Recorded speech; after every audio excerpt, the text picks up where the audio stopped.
sintonizar Al Día con Willax, tenemos que hablar del Aeropuerto Internacional Jorge Chávez, de este nuevo terminal que todos esperamos con ansias, pero que lamentablemente no tiene ni los accesos adecuados y ahora parece que no se va a inaugurar el próximo 30 de marzo como se había anunciado.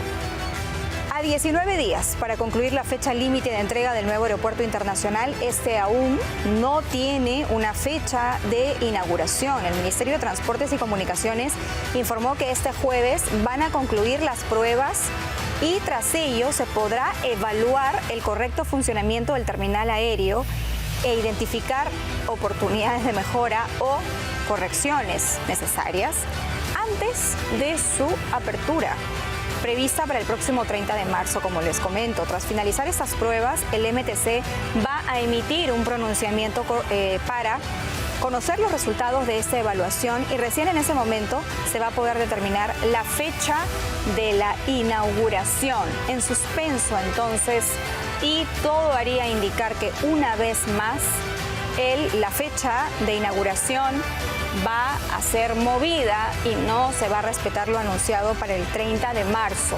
Lo más importante es que todos estemos seguros y que podamos acceder al terminal aéreo con todas las garantías del caso. No solamente que el aeropuerto en sí mismo funcione bien en el interior, sino desde la parte exterior, como lo venimos diciendo en este programa. Y como lo ha señalado también Ocitran, ¿no?, sobre el tema del puente provisional y modular que se ha puesto como acceso y que no soportaría la carga vehicular tan grande que recibe un aeropuerto tan importante como este, considerándose que se iba a convertir en un hub en América Latina.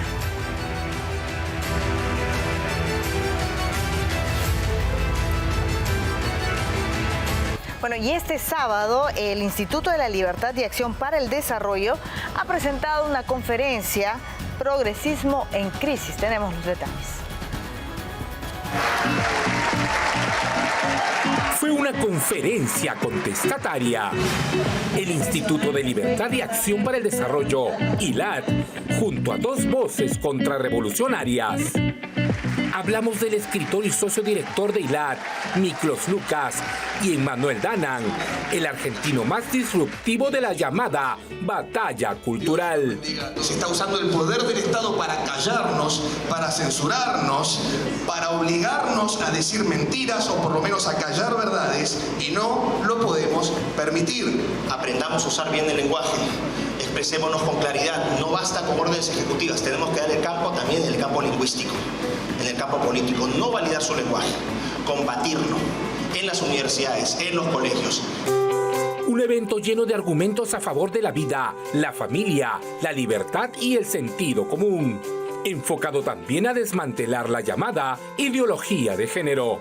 Aquí interviene la OEA, aquí interviene la Comisión Interamericana de Derechos Humanos, la Corte Interamericana de Derechos Humanos también, que están decidiendo por nosotros cuáles son nuestras normas de convivencia, cuáles son las leyes que debemos acatar, cómo tenemos hasta incluso que hablar y hasta que pensar, ¿no? Porque nos obligan a ser parte de una mentira institucionalizada, a hacer de cuenta que lo que vemos no es real, que si un hombre nos dice que es una mujer, entonces si es una mujer tenemos que acatar porque así lo dicen ciertos organismos supranacionales. La charla concluyó con una firma de libros y un meet and greet en la que los asistentes pudieron conversar con ambos ponentes.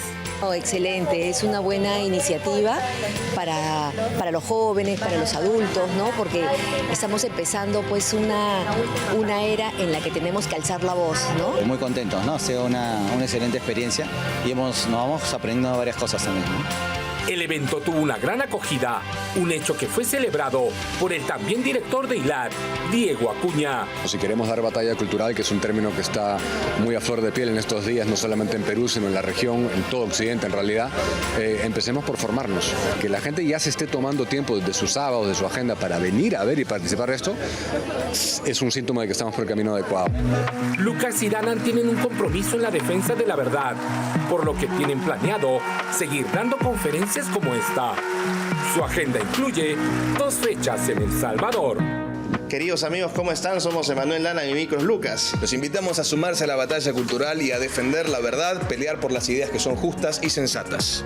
La verdad siempre primero. Vamos a hablar de temas internacionales. Es el turno para hablar de Chile, porque hay algunas voces que señalan que podría llegar un gran terremoto de 8 grados a ese país. Y esto por las recientes seguidilla de sismos, ¿no?, en el norte de Chile, que ha reavivado el debate sobre la posibilidad de un gran terremoto en la región. De acuerdo al Centro Sismológico Nacional, existe un 65% de probabilidades de que un remesón de magnitud 8 o superior ocurra en el 2026. De producirse un terremoto de gran magnitud en el norte chileno, el movimiento telúrico se sentiría en el sur del Perú, donde también existe una acumulación de energía sísmica. Los expertos recomiendan a la población y a las autoridades fortalecer las medidas de prevención y respuesta ante los sismos, ya que los antecedentes históricos demuestran que estos eventos son inevitables.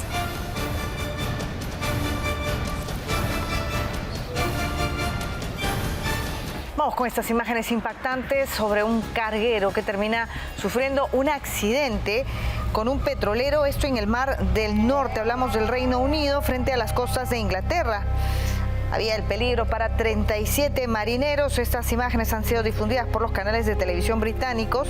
Son impresionantes las columnas de humo, ¿no?, que se elevan desde la colisión y casi ni se ven las embarcaciones. La colisión ha dejado al menos 32 heridos.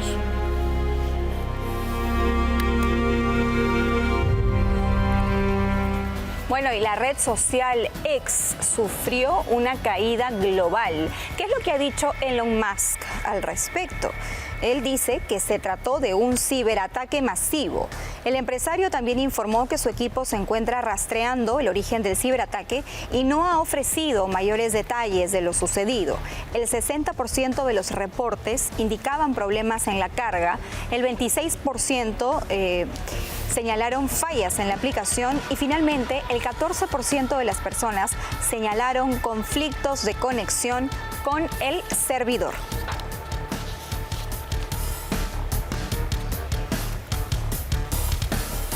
Y repasamos más, la salud del Papa mejora para alegría de todos los fieles católicos. Lleva más de 3 semanas hospitalizado por esta neumonía y ha mostrado avances que se van consolidando porque los médicos por eso han decidido que su pronóstico deje ya de ser reservado y se quedaría algunos días más en el hospital. Son signos positivos, ¿no? Sin embargo, tienen que ser recibidos con prudencia porque la neumonía todavía no termina.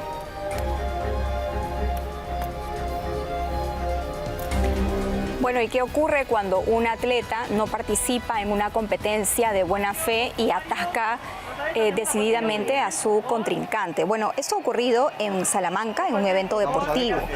Esto en España. Se vio, este evento que se vio envuelto en una polémica cuando Mario Palencia, de 18 años, fue descalificado por empujar a su rival Daniel López, quien cayó al suelo a pocos centímetros de la meta. Ambos competían por el segundo y el tercer lugar y en los últimos metros López, que iba en segunda posición, realizó un movimiento hacia la derecha, lo que provocó la reacción de Palencia, quien lo empujó y causó que su rival cayera. A pesar de la caída, López logró cruzar la meta en segundo lugar, pero el incidente llevó a la descalificación inmediata de Palencia. Los jueces le mostraron la tarjeta roja tras revisar las imágenes del incidente. Medidas severas por no actuar de manera apropiada en un evento deportivo de atletismo. Y nos vamos a estas imágenes, el rescate de automovilistas que habían quedado. Miren ustedes, esta es una calle, es un río. Lo cierto es que miren ustedes los carros cómo se habían quedado allí varados en esta calle inundada completamente hasta la cintura. Han tenido que utilizar estos kayaks, estas pequeñas embarcaciones, para poder llegar hasta los conductores. Impresionante lo que está ocurriendo en Australia. Son más de 100.000 casas, 110.000 casas que permanecen sin luz. Hay un fallecido y los equipos de emergencia están buscando y rescatando así personas que están sumergidas en los vehículos. Lo hacen a través de botes y también así rescatan a residentes que se han quedado atrapados. Según se informa, Han rescatado más de 17 personas ya en el agua.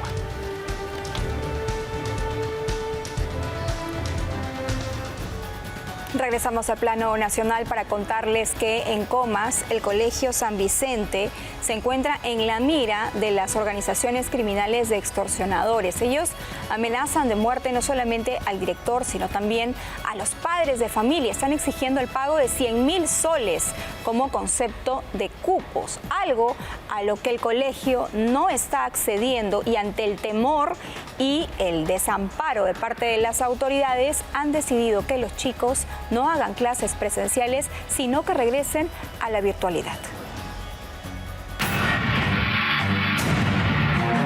Y lamentablemente la amenaza ha sido directa a nuestros padres de familia, a nuestros profesores, y no podemos poner en riesgo la vida de ningún miembro de la comunidad educativa. ¿Cómo vivimos nosotros los padres con miedo y nuestros hijos peor? Agarrando, sujetando.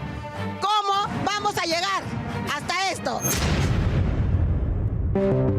Criminales exigen el pago de 100.000 soles para no asesinar a los padres de familia del colegio privado San Vicente en Comas.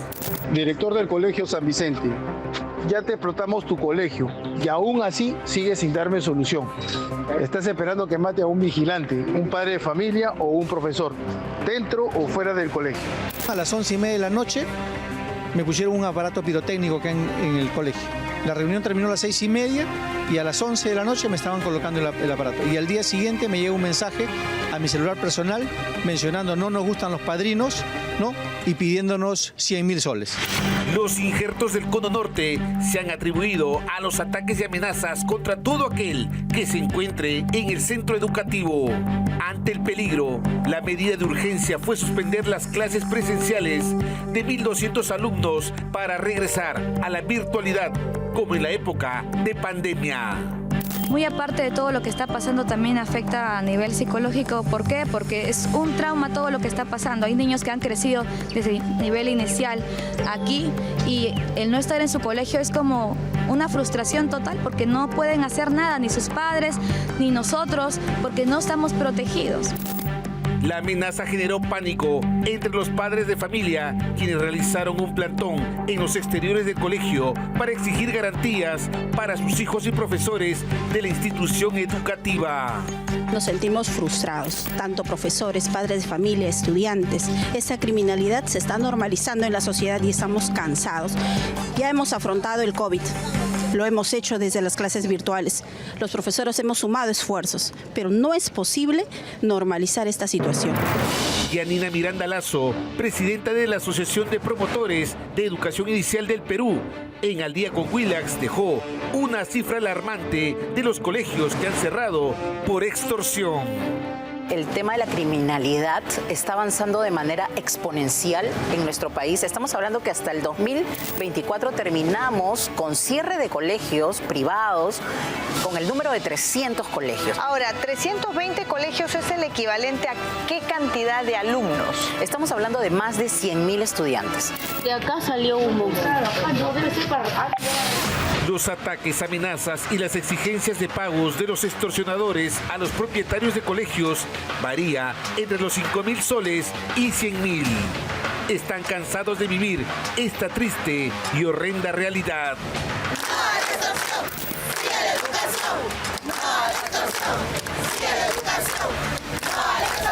Bueno, y ayer mismo, mientras los padres protestaban porque sus hijos no van a poder asistir al colegio, justamente por las extorsiones, la presidenta Dina Boluarte casi en paralelo inauguraba otro colegio bicentenario.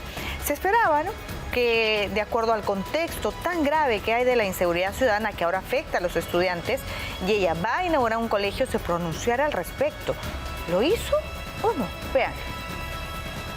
Hemos logrado que el 100% del material educativo llegue a las 225 UGEL y 25 COAR, beneficiando a miles de estudiantes en todo el país.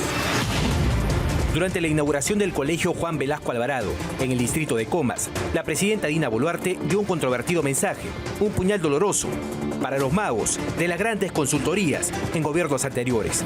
La bonanza de estos consultores va yendo en caída libre.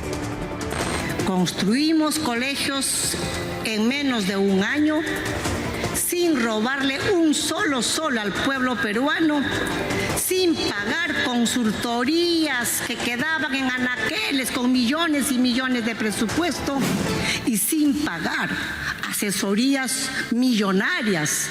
Boluarte hizo clara referencia a los medios de comunicación acostumbrados a vivir de jugosas consultorías en gobiernos anteriores. Si bien hay serias denuncias de corrupción, como los roles en esta gestión, y escándalos, como la fuga de Vladimir Cerrón, un avance importante, por destacar, radica en la construcción de 61 colegios, solo entre el 2023 y 2024. Esta es la 24ª escuela bicentenario que hoy entregamos al servicio de la sociedad educativa. Fue construida en menos de un año, gracias a una inversión de 48 millones de soles y lo más importante, construida sin corrupción. Durante la ceremonia se produjo un impasse entre el Ejecutivo y el alcalde de Comas, quien sorpresivamente no pudo ingresar al plantel Juan Velasco, pese a tratarse de su jurisdicción y pese a que fue invitado por el Minedu mediante esta carta.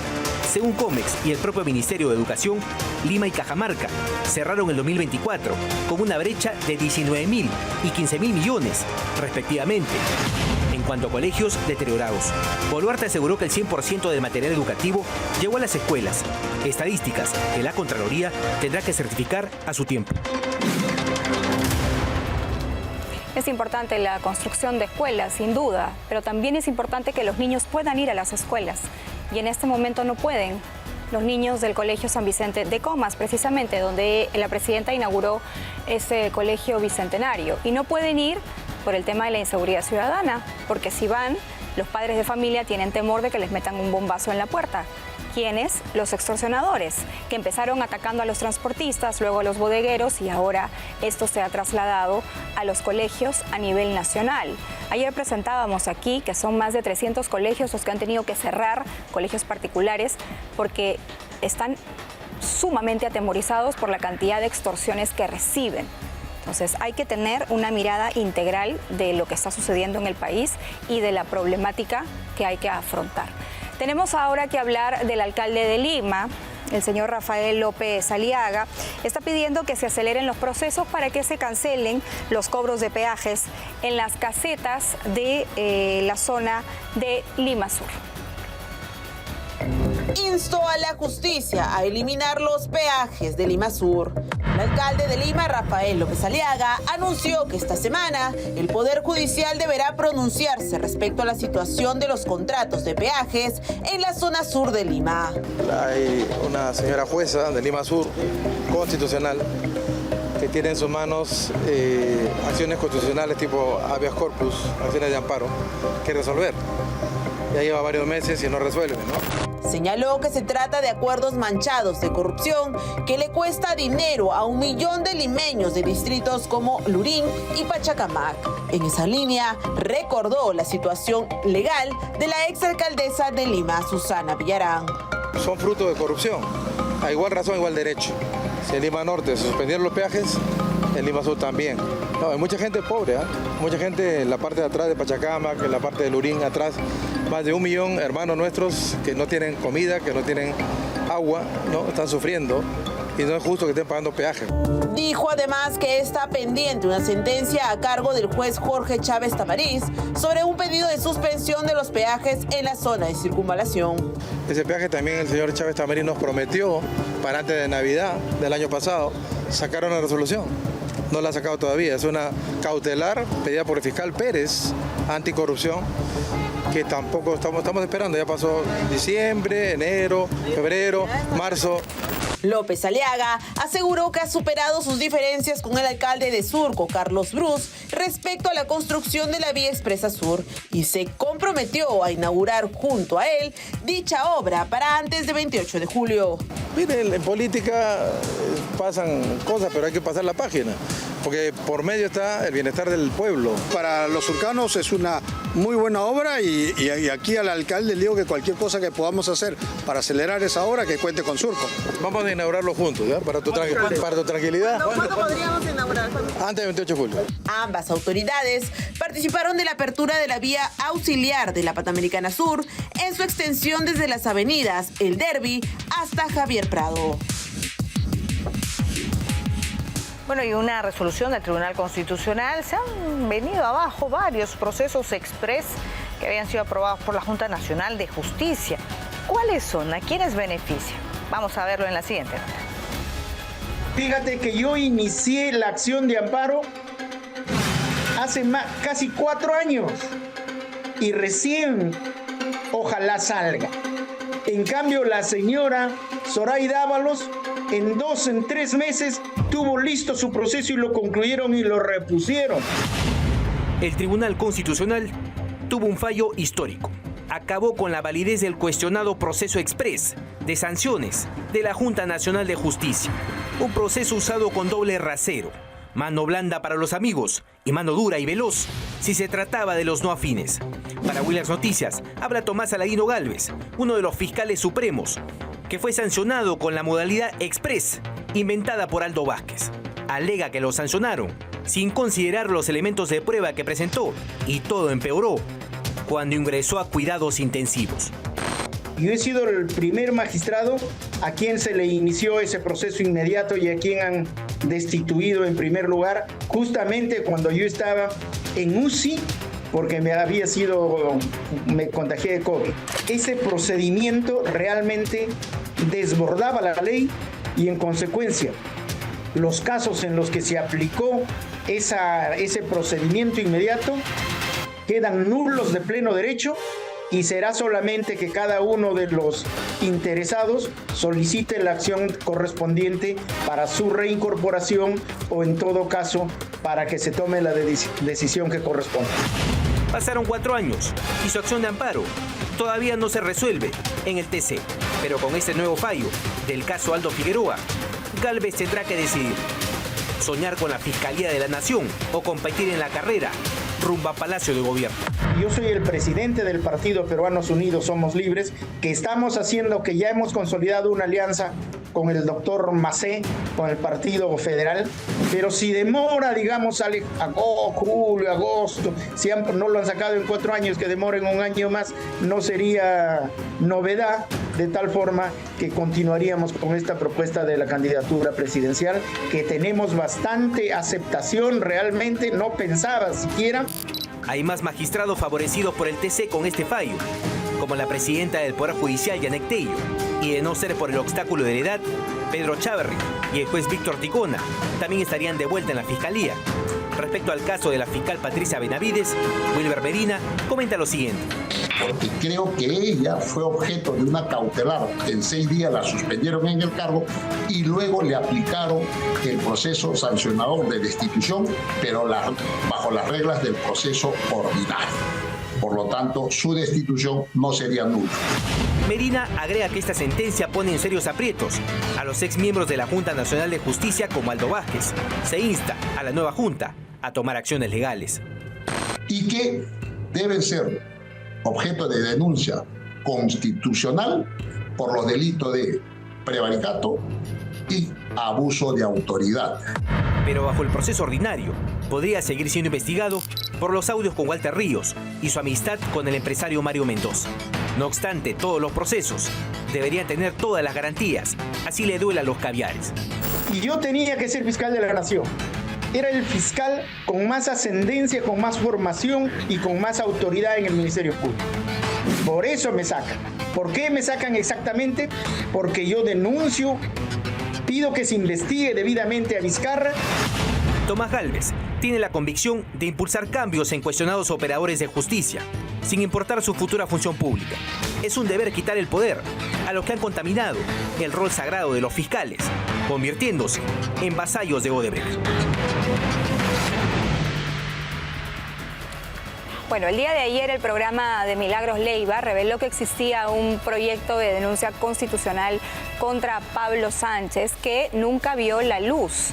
El fiscal Rodrigo Rurush ha señalado que ese documento revelaría un presunto intercambio de favores entre Pablo Sánchez y la fiscal de la Nación. Esto porque finalmente la denuncia constitucional nunca fue aprobada y más bien el caso de Pablo Sánchez se mandó al archivo.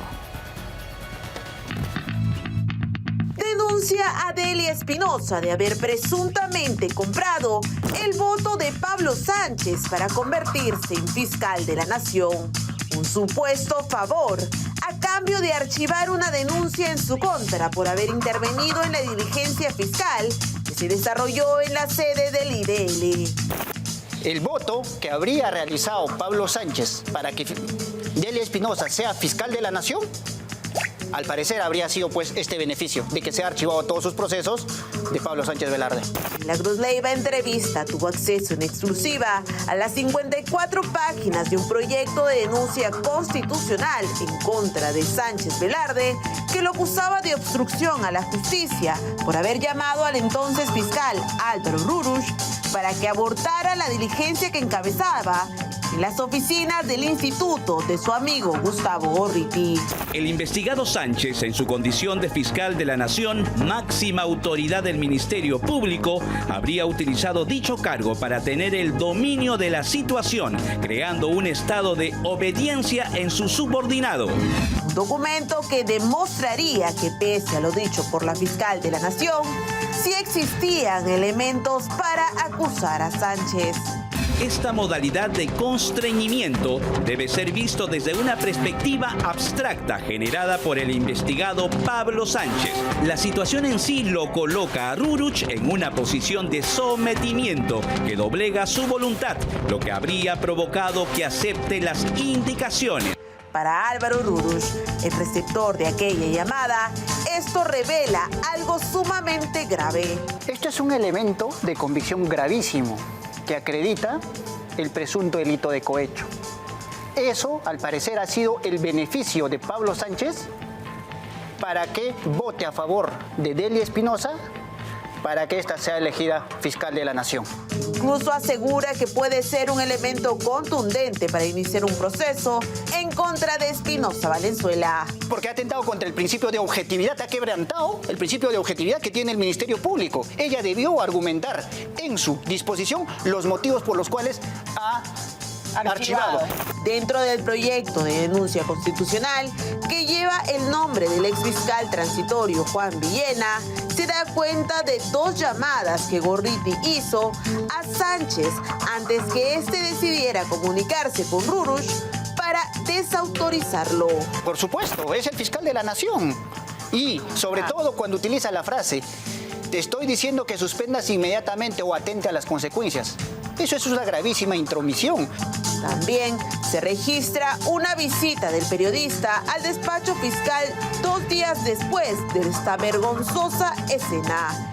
Un elemento que no aparece por ningún lado, según Rurush, es la declaración de las secretarias de Sánchez que se comunicaron con él antes de pasarle al entonces titular del Ministerio Público. Y eso es indispensable. La fiscal de la Nación debió haberlo tomado la declaración a dichas secretarias para que ellos puedan expresar cuál es el motivo de por qué Pablo Sánchez les ha pedido que me llame, primer punto, y segundo, quién les proporcionó mi número personal. Toda una aparente jugada para salvarle el pellejo a dos intocables, Pablo Sánchez y Gustavo Gorriti. Pedro Castillo todavía se comporta cual dirigente sindical, ahora ha entrado en huelga de hambre. Y respondiendo también de manera muy altiva, muy altanera hacia los magistrados. Ha dicho que entra en huelga de hambre como medida de protesta por lo que considera una injusticia en su contra.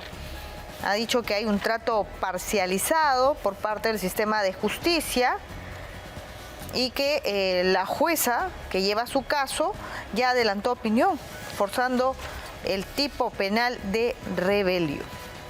Bueno, Walter Ayala es su abogado, no es uno de los tantos que ha quedado, porque la verdad es que cambian, rotan demasiado en el caso de Pedro Castillo. Y luego este manuscrito que ha presentado Castillo lleva su firma, la de Walter Ayala, y que se compartió luego de que Castillo intentara abandonar la audiencia, ¿no?, sin respaldo legal.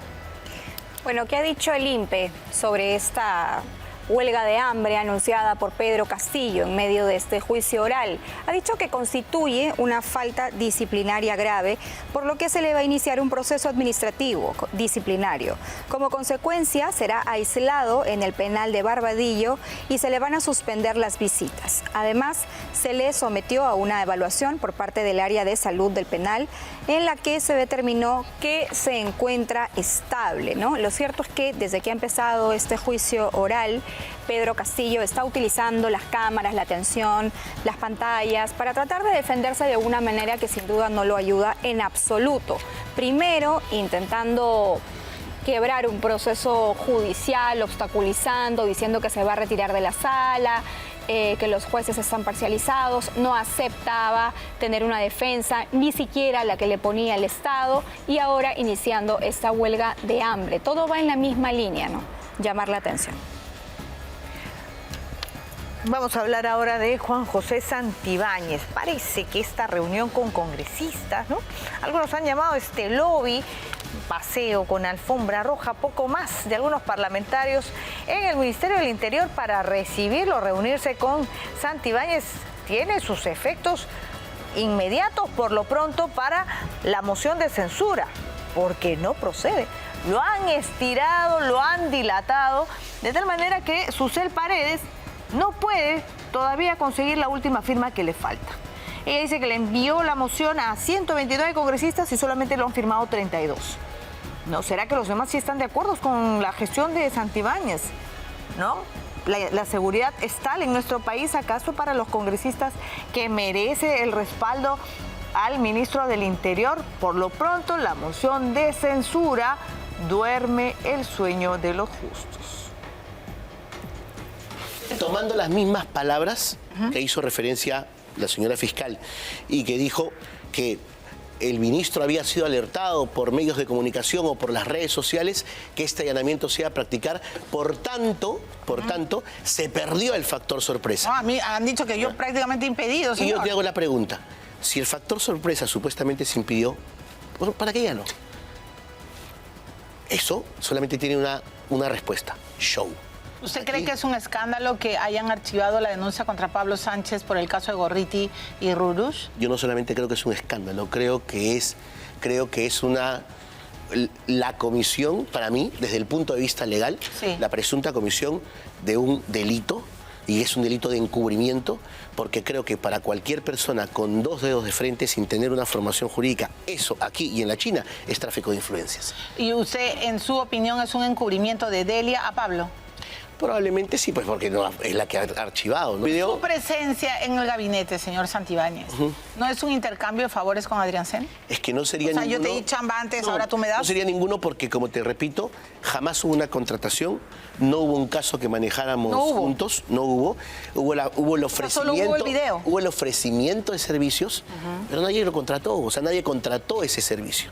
Eran otros servicios que eran eminentemente procesales en los cuales nosotros éramos especialistas. Porque se sintió tranquilo cuando llegó y le recibió una portátil. ¿Quién ha armado esta portátil? Aquí no existe ninguna portátil. Quienes me reciben en el aeropuerto, y lo han declarado expresamente, es la asociación Coraje. La asociación Coraje es una asociación conformada por personal en situación de retiro, miembros de la familia policial y militar. Ellos hacen una convocatoria. Dicen, o sea, recibamos al ministro, apoyemos al ministro, vamos a demostrarle que estamos con él. Bueno, ni una sola palabra, ¿no? Ni una sola palabra sobre los colegios extorsionados, sobre que han regresado a las clases virtuales los chicos y que ni siquiera pueden ir tranquilos y seguros a sus centros educativos porque hay un riesgo de atentados, ¿no? Bueno, lo que viene en el Congreso de la República también, ¿no? Está pendiente para ver si es que la moción de censura realmente funciona o se llegan a los votos para citar al ministro Juan José Santibáñez, muy respaldado por la presidenta Boluarte.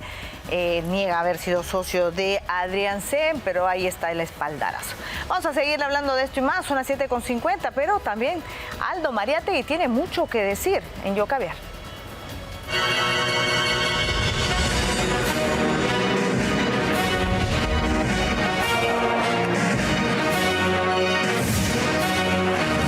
Bienvenidos Bienvenidos a Yo Caviar. Bueno, sigue la caviarización imparable del Poder Judicial con esta señora Yanet Tello.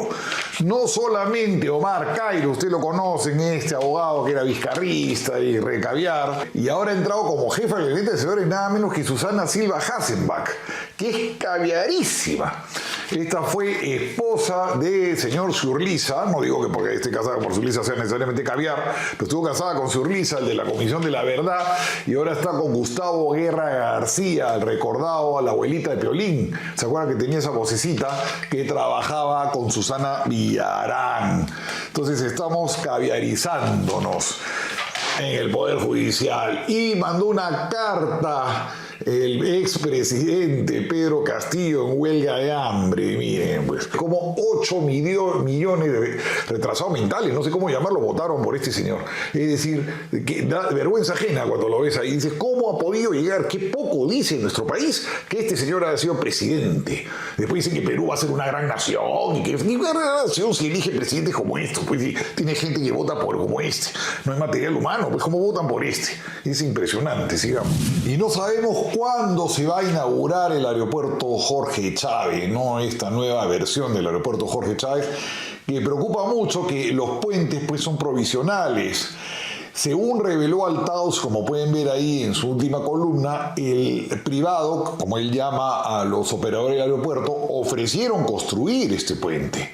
Y el Ministerio de Transportes y Comunicaciones, como el perro del hortelano, dijo que no, que lo construía él, y al final no lo han hecho, y tenemos pues 2 puentes provisorios. Y según han explicado en El Comercio, como ven ahí, la avenida Morales Dóvares, por donde va a ir todo este tráfico, va a ser horroroso. Yo no sé en qué va a acabar esto, ¿no? Como dato anecdótico, ¿saben quiénes son, hablando de esto del aeropuerto, de viajes, quiénes son los turistas, los extranjeros que más vienen al Perú? Los chilenos. Son el 35% de los turistas que vienen al Perú. Y claro, esto es medio engañoso porque ellos entran mucho por Arica. Después de los chilenos vienen los americanos, pero ¿cuánto peruano vendrá ahí con pasaporte americano? Son el 13%, ecuatorianos, que también hay que ver que entran por Huaquillas y Aguaverdes, 10%, Colombia 7.8%.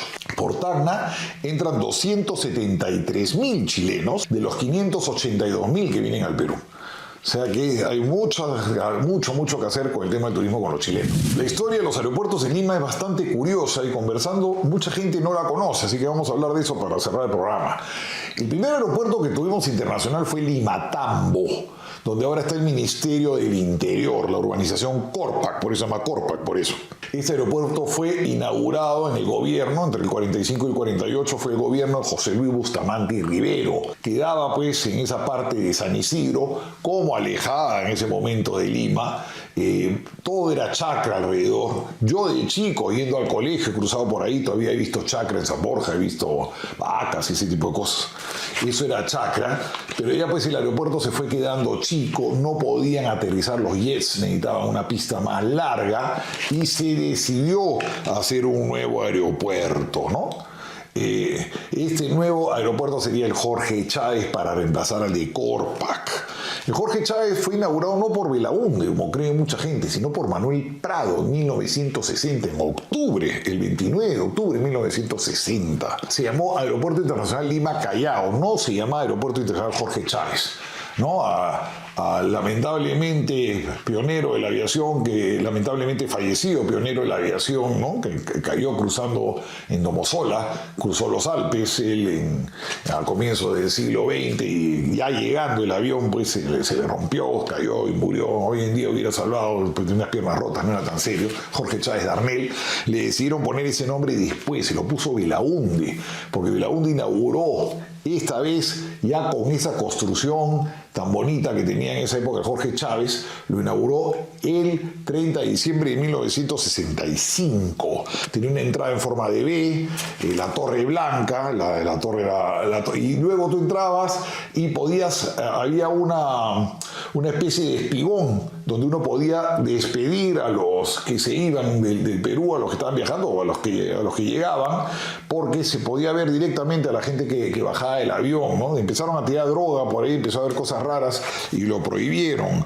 Pero yo he llegado a ver eso, ¿no? Los primeros jets que llegaron al Jorge Chávez fue la compañía Panagra, Pan American Grace, que era una compañía americana que expulsó a Velasco, la Grace, el grupo Grace, y APSA, Aerolíneas Peruanas S.A., que era un grupo peruano de aviación. Entonces, en la historia del aeropuerto Jorge Chávez, inaugurado 2 veces. Hubo un momento que el Jorge Chávez convivió, cuando se llama Internacional Lima Callao, con Lima Tambo. Llegó el Perú a tener 2 aeropuertos. Qué tiempos aquello, ¿no?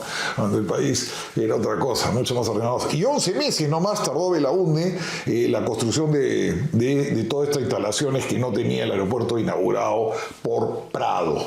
Los dejo.